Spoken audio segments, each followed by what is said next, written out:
करें। के पुराने विचारों को छोड़कर सच्ची लचीलापन विकसित करें। स्टीव मैग्नस, कठिन काम करें। आम धारणा में मजबूत होने का मतलब है आत्मविश्वास दिखाना, बिना शिकायत, दर्द सहना और भावनाओं को नजरअंदाज करना। शायद आपने भी अपने लिए इन रणनीतियों को अपनाने की कोशिश की है। शायद आपने पाया कि ये काम नहीं करती। हो सकता है आपने झूठा आत्मविश्वास दिखाया हो पर कुछ हासिल न किया हो। शायद आपने दर्द को नजरअंदाज किया हो पर जितना अनदेखा किया वह उतना ही असहनीय हुआ। शायद आपने भावनाओं को तब तक दबाया जब तक वे विस्फोटक रूप से बाहर न आ गईं। बात साफ कर लें, अगर आपके साथ कभी ऐसा हुआ है तो समस्या यह नहीं है कि आप काफी मजबूत नहीं हैं। समस्या समाज की कठोरता की विषाक्त परिभाषा में है। सबक में हम कठोरता की एक नई परिभाषा बताएंगे जो विज्ञान और मनोविज्ञान पर आधारित है। इसके अलावा हम आपको अपने अंदर यह मजबूती विकसित करने की रणनीतियों से अवगत कराएंगे। मजबूती का मतलब आत्मविश्वास दिखाना नहीं है। मजबूती आत्मविश्वास दिखाना नहीं, बल्कि अपनी असली पहचान को उजागर करना है। यह अपनी असली पहचान को उजागर करने के बारे में है। आप किसे मजबूत व्यक्ति मानते हैं? कई लोग जॉन वेन जैसे व्यक्ति की कल्पना करते हैं जो चुपचाप दर्द सहता है और अपनी भावनाओं पर कभी बात नहीं करता। इन मजबूती की यह लोकप्रिय छवि बिल्कुल गलत है। वास्तव में विज्ञान और मनोविज्ञान बताते हैं कि ऐसे रूढ़िवादी व्यवहार स्थायी लचीलापन विकसित करने में बाधक हैं। समय आ गया है कि हम मजबूती को नए सिरे से परिभाषित करें। 4 प्रमुख व्यवहार वास्तविक लचीलेपन की नींव बनाते हैं। अरे हर पाठ में हम आपको इनमें से एक व्यवहार से परिचित कराएंगे। आइए पहले व्यवहार से शुरू करें। मजबूती आत्मविश्वास दिखाना नहीं, बल्कि अपनी असली पहचान को उजागर करना है। दूसरे शब्दों में, मजबूत बनने के लिए आपको दिखावा छोड़ना होगा। समझाता हूं। पुराने जमाने की कठोरता एक मुखौटा पेश करने जैसी है जो आपके धैर्य और क्षमताओं को बढ़ा चढ़ाकर दिखाने पर निर्भर करती है। समस्या क्या है? जब हमारी उम्मीदें वास्तविकता से मेल नहीं खाती तो यह हमें निराश करता है। अगर आपने सोचा कि आइसलैंडिक सीखने में बस 6 महीने लगेंगे, पर 6 महीने बाद भी आप बुनियादी व्याकरण से जूझ रहे हैं, तो आप हार मान लेंगे। हार मानना कोई मजबूती की निशानी नहीं है, है ना? सच्चा लचीलापन अपने आप से सच्चे होने पर निर्भर करता है। यह मानना कठिन लग सकता है कि नई भाषा सीखने में सालों लगेंगे, पर जब अपेक्षाएं और वास्तविकता मिलती हैं तो सफलता की संभावना बढ़ जाती है। आपसे ईमानदार होना ही आपको अपने लक्ष्यों को लगातार पाने में मदद करेगा और समय के साथ आपका धैर्य और प्रदर्शन बेहतर होगा। चाहिए। एक अध्ययन में पाया गया कि अति आत्मविश्वासी बच्चे अक्सर अपनी समझ के स्तर से कहीं ऊपर की किताबें चुनते हैं। तीसरी कक्षा का बच्चा सोचिए जो हैरी पॉटर की 607 पन्नों की आखिरी किताब पढ़ने की कोशिश कर रहा है। आश्चर्य नहीं कि ऐसे पाठक आमतौर पर पहले कुछ पैराग्राफ के बाद किताब छोड़ देते हैं। इससे भी बड़ी बात, वे बाद में कोई भी किताब उठाने की संभावना नहीं रखते। पाठक अपनी क्षमताओं के बारे में यथार्थवादी थे, उन्होंने समय के साथ निरंतर सुधार किया। तो आप दिखावा कैसे छोड़ सकते हैं और वास्तविक कैसे बन सकते हैं? यहाँ कुछ रणनीतियां हैं। अपने ये प्रामाणिक लक्ष्य तय करें। जब आप छवि के बारे में सोचते हैं तो आप दूसरों को प्रभावित करने वाले लक्ष्य बनाते हैं। मैं मैराथन दौड़ूंगा या मैं सबसे आकर्षक साथी से शादी करूंगा। पर अगर ये सतही लक्ष्य आपकी असली इच्छाओं से मेल नहीं खाते तो आप उन्हें पूरा नहीं कर पाएंगे। आत्मविश्वास का दिखावा करने से लोग अक्सर संदेह या असुरक्षा की भावनाओं को दूर धकेलते हैं। इस जाल में मत फंसिए। आपको उन असुरक्षाओं को सुनना होगा। और आपको बता दूं, आप मुझे इन सारांशों में सुनना शब्द का बहुत इस्तेमाल करते हुए सुनेंगे। देह अक्सर मस्तिष्क का वह तरीका है जो हमें बताता है कि हमारी अपेक्षाएं हमारी क्षमताओं से कहीं आगे निकल रही हैं। देह को सुनकर हम पुनर्मूल्यांकन कर सकते हैं, फिर से संतुलित हो सकते हैं और दीर्घकालिक सफलता के लिए तैयार हो सकते हैं। आप फर्श को ऊपर उठाने की युक्ति से सच्चा आत्मविश्वास विकसित कर सकते हैं, न कि सिर्फ आत्मविश्वासी दिखावा। एक अवास्तविक लक्ष्य तय करें, जैसे जब आप फिट ना हो तब रोज 100 पुशअप करना। और जब आप उस लक्ष्य को पूरा नहीं कर पाते तो आपको लक्ष्य कम करना पड़ता है। बार बार लक्ष्य कम करने पर पुशअप छोड़कर नेटफ्लिक्स पर लौटना आकर्षक लगता है। फर्श को ऊपर उठाने के लिए बस एक प्रबंधनीय लक्ष्य तय करें, शायद एक आसान लक्ष्य भी। जल्द ही आप पाएंगे कि आप अपनी खुद की अपेक्षाओं से भी बेहतर कर रहे हैं। आपका शरीर स्मार्ट है, इसे सुनिए। आपका शरीर स्मार्ट है, इसे सुनिए। पुरानी परिभाषा के अनुसार अपनी भावनाओं को नजरअंदाज करना मुश्किल है। वास्तव में जब आप अपनी भावनाओं को नजरअंदाज करते हैं तो अधिक लचीला बनने का बड़ा मौका गंवा रहे होते हैं। भावनाओं को मस्तिष्क की पहली सुरक्षा पंक्ति समझें। आपको संकेत दे रहे हैं कि कुछ गड़बड़ है, और जितना अच्छे से आप अपनी भावनाओं को सुन पाएंगे उतने ही मजबूत बनेंगे। ऐसी स्थितियों के बारे में सोचें जिनमें मजबूती की जरूरत होती है। अचानक बीमारी का पता चलना, गंभीर चोट से गुजरना, आर्थिक संकट, रिश्ते का टूटना या पेशेवर निराशा। इन सभी स्थितियों में भावनाओं का एक जटिल गुच्छा होता है। जितना बेहतर आप इन्हें पहचान और समझ पाएंगे, उतनी ही अधिक संभावना है कि आप मुश्किलों का सामना कर पाएंगे। क्या आपने कभी इंटरोसेप्शन के बारे में सुना है? दरअसल यह भावनाओं को पहचानने और समझने की क्षमता है, और उच्च इंटरोसेप्शन वास्तव में मजबूती से जुड़ा होता है। शीर्ष स्तर के खिलाड़ियों में अक्सर बेहतर इंटरोसेप्शन होता है। इसी तरह एक और उच्च दांव वाले क्षेत्र में काम करने वाले पेशेवर स्टॉक ब्रोकर्स में भी। यूके के मनोवैज्ञानिकों के एक अध्ययन से पता चला कि अंतर्बोध के उच्च स्तर वाले स्टॉक ब्रोकर्स ज्यादा मुनाफा कमाते हैं और उस क्षेत्र में लंबे समय तक टिके रहते हैं जहां बर्नआउट बहुत आम है। अंतर्बोध कठिन क्षेत्रों में पेशेवरों को बढ़त क्यों देता है? असल अपनी भावनाओं को पहचानने से आप उन्हें नियंत्रित भी कर सकते हैं। यह आपको उन्हें बदलने में भी मदद करता है। मान लीजिए कि आपकी हथेलियां पसीज रही हैं। अगर आप इसे घबराहट से जोड़ते हैं तो आप वास्तव में अपनी चिंता को और बढ़ा देते हैं। भावनाओं को सक्रिय रूप से पहचानना उन्हें नियंत्रित करने में मदद करता है। तीजी हथेलियों को बेचैनी से जोड़ने पर वह भावना और तेज हो जाती है, लेकिन अगर आप इसे उत्साह से जोड़ें तो चिंता जैसी नकारात्मक भावना को सकारात्मक में बदल सकते हैं। काफी अच्छा है ना? जब हम आपके शरीर को सुनने की बात कर रहे हैं तो आइए आपके दिमाग की उस आवाज के बारे में बात करें जो कभी कभी कहती है कि आप अच्छे नहीं हैं, या आपको एक और पेय लेना चाहिए, या बारिश हो रही है इसलिए आपको जॉगिंग छोड़ देनी चाहिए। हाँ, एक शर्त के साथ। लेकिन उस शर्त के बारे में बताने से पहले यहाँ एक कहानी है जो बिल्कुल असंबंधित लगती है। मैं वादा करता हूँ ऐसा नहीं है। 1982 में विश्व भ्रमण पर निकली एक नौका व्हेल से टकराई और तुरंत डूब गई। कप्तान और एक चालक दल सदस्य लाइफ राफ्ट तक पहुंचे, लेकिन उनके मदद के संकेत अनसुने रह गए। पीने योग्य पानी की सीमित आपूर्ति के साथ अटलांटिक महासागर के बीच में थे।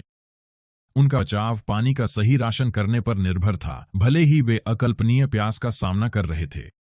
हर दिन चालक दल सदस्य स्टीवन कैलाहन कप्तान से अपने पानी के हिस्से से ज्यादा देने की विनती करता था।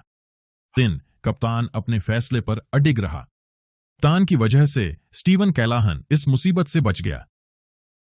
खैर, वह भी बच गया क्योंकि वह स्टीवन कैलाहन भी था। स्टीवन प्यासा और निराश था। उसने अपने आंतरिक विचारों पर ध्यान दिया तो एक आवाज उसे और पानी पीने के लिए ललचा रही थी। वह जानता था कि अगर वह सिर्फ पानी चाहने वाली आवाज के आगे झुक गया तो वह नहीं बचेगा, पर यह भी जानता था कि उसे नजरअंदाज करने से वह और तेज होगी।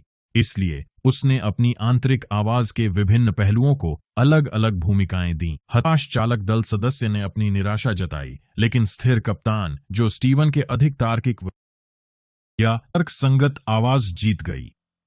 तो इसमें क्या सावधानी है? आपको अपनी आंतरिक आवाजों को सुनना चाहिए।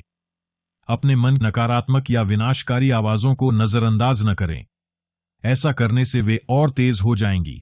लेकिन बस वहीं न रुकें। उन आवाजों को सुनें जो आपको अच्छी सलाह और सच्चा समर्थन दे रही है। मुझ पर भरोसा करें, अगर आप सुनने की अनुमति दें तो वे मौजूद हैं। जब आप अपनी आवाजों से जुड़ जाते हैं और मजबूत दिखने के बजाय उन्हें सुनते हैं तो सही आवाज को सही समय पर बोलना आसान हो जाता है। सिर्फ प्रतिक्रिया देने के बजाय सोच समझकर जवाब देना सीखें।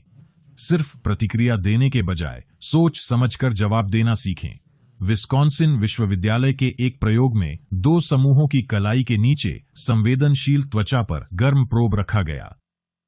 यह क्रूर लगता है, पर यह सब विज्ञान के नाम पर था। देखिए, यह प्रयोग यह मापने के लिए था कि हम दर्द का अनुभव कैसे करते हैं। एक समूह यादृच्छिक था, दूसरे में उच्च स्तर के ध्यानी थे। दोनों समूहों ने दर्द की तीव्रता को समान रेटिंग दी, लेकिन ध्यान करने वालों ने इस अनुभव को गैर ध्यान करने वालों की तुलना में लगभग 3 गुना कम अप्रिय बताया। क्यों? ध्यान, जिसमें बिना निर्णय लिए वर्तमान क्षण में रहने पर जोर दिया जाता है, एक उत्तेजना, इस मामले में गर्म प्रोब, और उस पर हमारी प्रतिक्रिया के बीच जगह बनाने में मदद करता है। सामान्य समूह ने अप्रियता की तिगुनी मात्रा का अनुभव किया। ने सिर्फ प्रोब के दर्द को ही नहीं महसूस किया, बल्कि उत्तेजना की प्रतीक्षा और तुरंत बाद शुरू होने वाली नकारात्मक भावनात्मक प्रतिक्रिया भी महसूस की।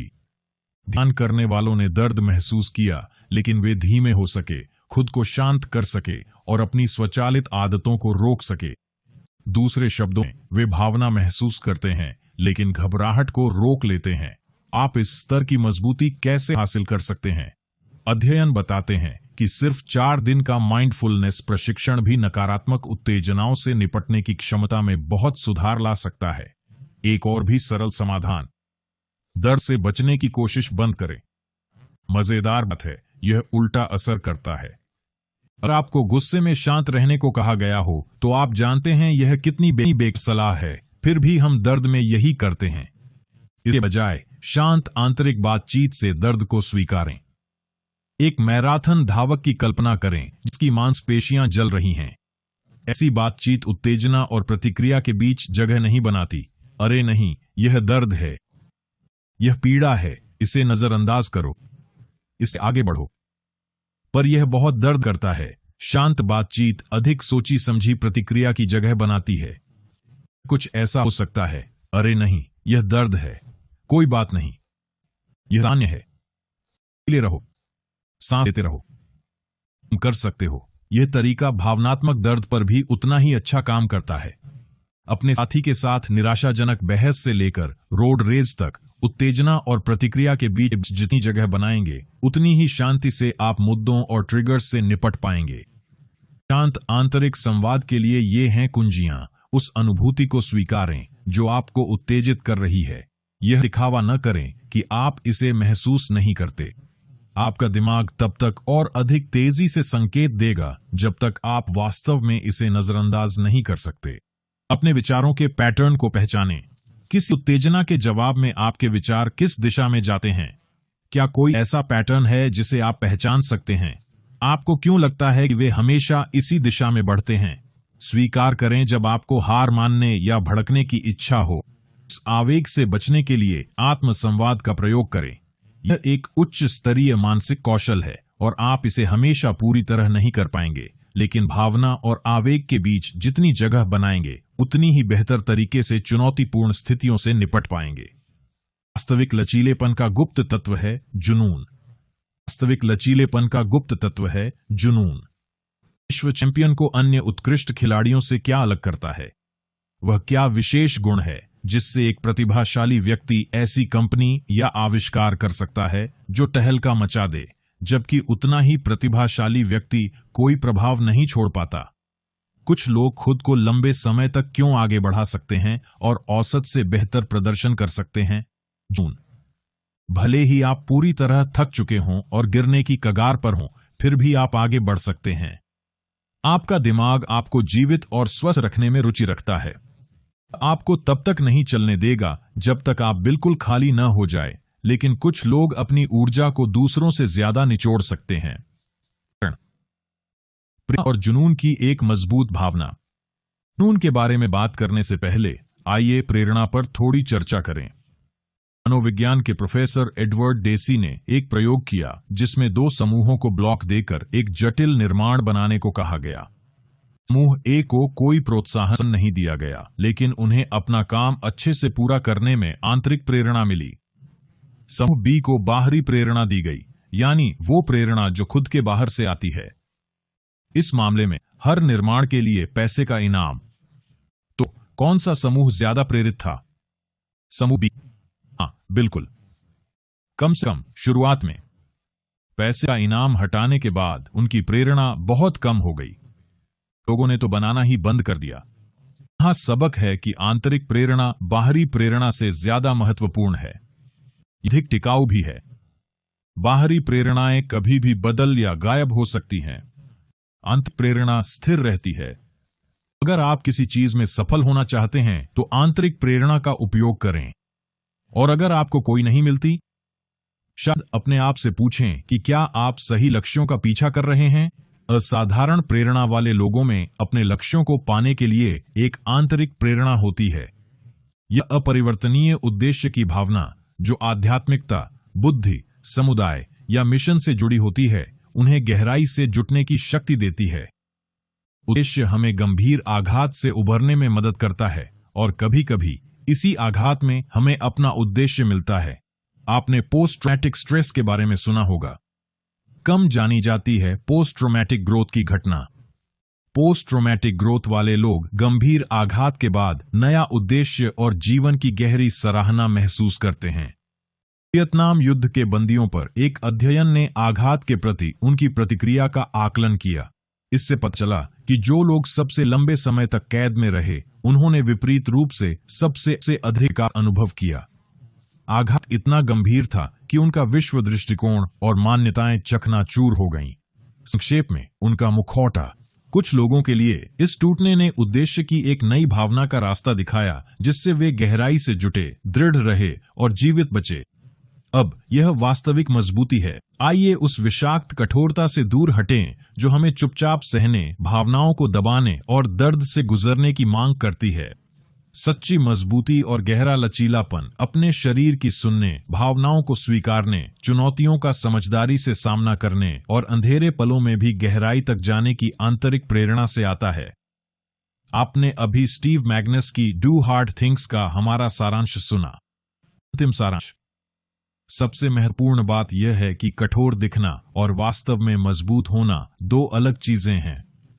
कठोरता की गलत धारणाओं से हटकर अपने शरीर, भावनाओं और अंतर्ज्ञान की सुनने से आप सबसे बड़ी चुनौतियों का सामना करने का लचीलापन विकसित कर पाएंगे।